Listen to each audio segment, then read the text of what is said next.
पहली बार भारतीय नौसेना के दोनों बैटल करियर ग्रुप ने एयरक्राफ्ट करियर आईएनएस विक्रमादित्य और आईएनएस विक्रांत के नेतृत्व में इस हफ्ते अरब सागर में सबसे बड़े ऑपरेशनल एक्सरसाइज में से एक को अंजाम दिया है। नमस्कार, मैं हूं अपराजिता सिंह और आप देख रहे हैं इंडिया सेंटिनल्स। जानकारी के अनुसार इस एक्सरसाइज में 2 कैरियर के अलावा 35 से ज्यादा विमान और कई फ्रंट लाइन वॉरशिप्स शामिल थे। नौसेना ने कहा कि ड्रिल ने देश के राष्ट्रीय हितों को सुरक्षित रखने और रीजनल स्टेबिलिटी को बनाए रखने के लिए सेना की प्रतिबद्धता को रेखांकित किया है। हालांकि इस ड्रिल की पहले घोषणा नहीं की गई थी, पर यह माना जा रहा है कि कुछ दिन पहले ही ये ड्रिल हुई है। आपको बता दें कि आईएनएस विक्रमादित्य, जिसे करवार बंदरगाह पर मेंटेनेंस के लिए रखा गया था, 2 साल से ज्यादा के अंतराल के बाद पानी में उतरा।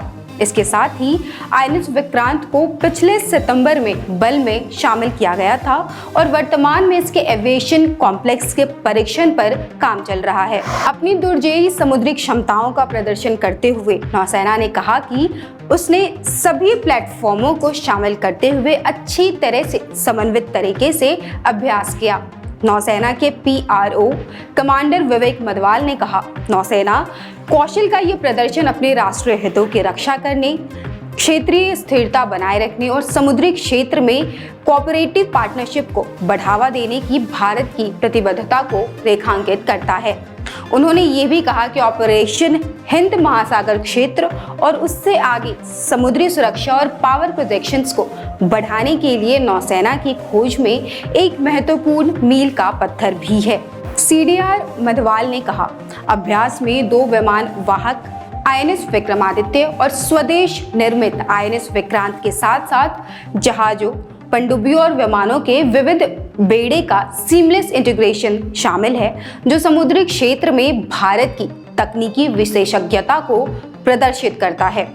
आपको बता दें कि आईएनएस विक्रमादित्य और आईएनएस विक्रांत, जो कि अभ्यास में केंद्र बिंदु थे, फ्लोटिंग सॉवरेन एयरफील्ड्स के रूप में काम करते हैं, जो MiG-29 के फाइटर जेट्स, हेलीकॉप्टर जैसे सिरोस्की, MH-60R, सीहॉक, कॉमोव, सी किंग सहित कई प्रकार के विमानों के लिए एक लॉन्च प्लेटफॉर्म के तरह काम करते हैं।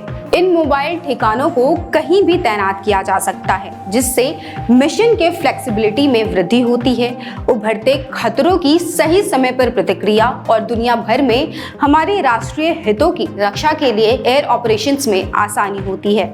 इसके अलावा वो हमारे मित्र राष्ट्रों को ये आश्वासन भी देते हैं कि भारतीय नौसेना क्षेत्र में हमारी सामूहिक सुरक्षा आवश्यकताओं का समर्थन करने में सक्षम और तैयार है। कमांडर मधवाल ने कहा, जैसा कि भारत अपने सुरक्षा तंत्र को मजबूत करना जारी रखता है, देश की रक्षा रणनीति को आकार देने और क्षेत्रीय स्थिरता को बढ़ावा देने में एयरक्राफ्ट करियर का महत्व सर्वोपरि रहेगा। अभी खबरों में बस इतना ही। आगे सेना से जुड़े खबरों के लिए देखते रहें इंडिया सेंटिनल्स।